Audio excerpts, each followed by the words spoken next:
برادران اسلام ایک ایسا پیارا، دلکش اور پرکشش مذہب ہے جس میں سب کے حقوق بتائے گئے ہیں۔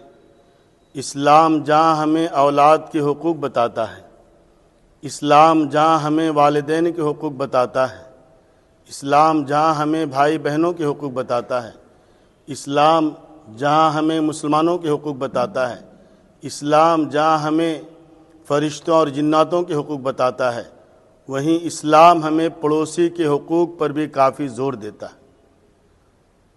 اللہ کے رسول صلی اللہ علیہ وسلم نے ارشاد فرمایا وَأَحْسِنْ إِلَىٰ جَارِكَ تَكُنْ مُؤْمِنًا، تم اپنے پڑوسی کے ساتھ اچھا سلوک کرو، پکے مومن بن جاؤ گے۔ ایک حدیث میں پڑوسی کی شہادت اچھے مومن ہونے کی علامت قرار دیا گیا ہے۔ ایک صحابی آپ صلی اللہ علیہ وسلم کی خدمت میں حاضر ہوئے اور عرض کیا، اللہ کے رسول، مجھے کیسے پتہ چلے گا کہ میں نیک انسان ہوں؟ آپ صلی اللہ علیہ وسلم نے فرمایا، اپنے پڑوسی سے پوچھ لو، اگر تمہیں وہ نیک کہے تو تم نیک انسان ہو۔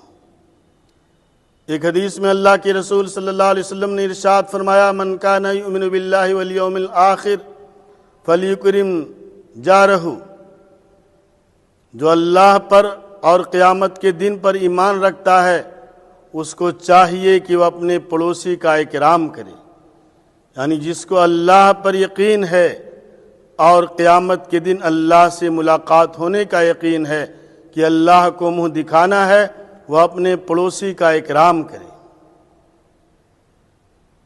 پڑوسی کے حقوق کا اندازہ اس حدیث سے لگا سکتے ہیں کہ آپ صلی اللہ علیہ وسلم نے ارشاد فرمایا، ما زال جبریل یوصینی بالجار حتی ظننت انہ سیورثہ،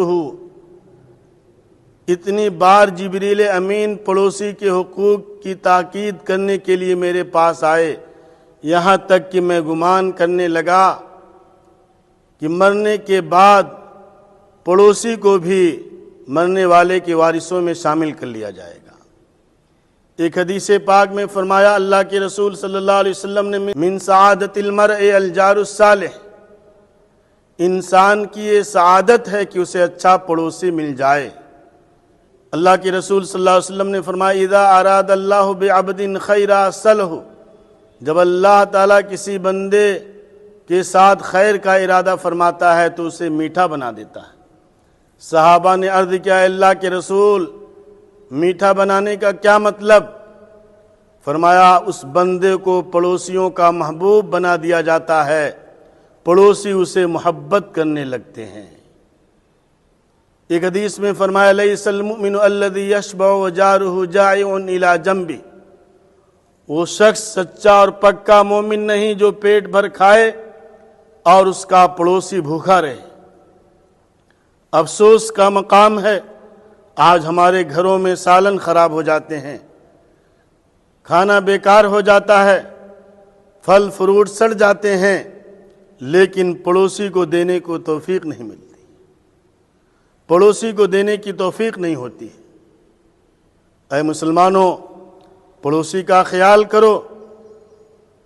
حدیث پاک میں آتا ہے، اللہ کے رسول صلی اللہ علیہ وسلم نے فرمایا، جب تمہارے گھر میں کوئی اچھا کھانا پکے، سالن بنے تو شوربہ میں اضافہ کر لو، شوربہ بڑھا لو، تاکہ تمہارا پڑوسی بھی اس میں سے کچھ کھا سکے۔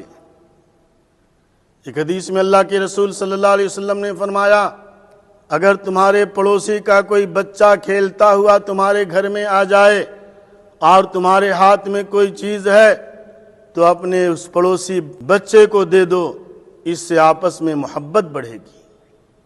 ایک حدیث میں اللہ کے رسول صلی اللہ علیہ وسلم نے فرمایا، قیامت کے دن اللہ کے سامنے جو جھگڑا سب سے پہلے پیش کیا جائے گا وہ پڑوسیوں کا ہوگا۔ پڑوسی اگر غیر مسلم ہے تو اس کے ساتھ بھی اچھا سلوک کرنے کا حکم دیا گیا۔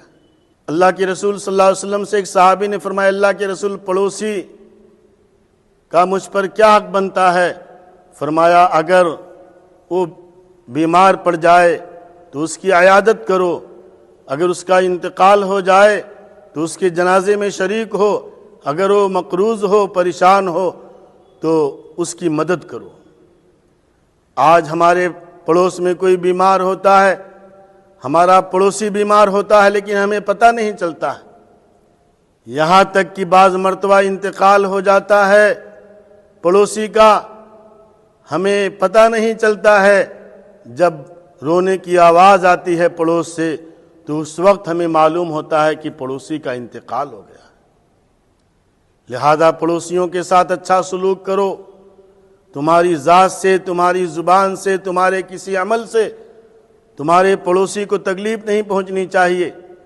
ایک بہت بڑے اللہ والے بزرگ گزرے ہیں، ان کے گھر میں بہت چوہے تھے، لوگوں نے کہا کہ حضرت ایک بلی پال لیجئے تاکہ بلی کے ڈر سے چوہے گھر میں نہ آئیں۔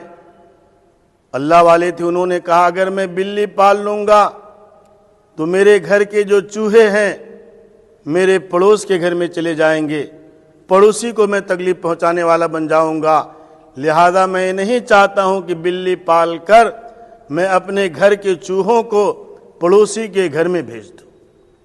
ایسے بھی اللہ والے گزرے ہیں۔ لہذا ہم تمام مسلمانوں کو چاہیے کہ ہمیں اپنے پڑوسی کے ساتھ اچھا برتاؤ کرنا چاہیے، ہم اپنے پڑوسی کے مزاج کا خیال کریں۔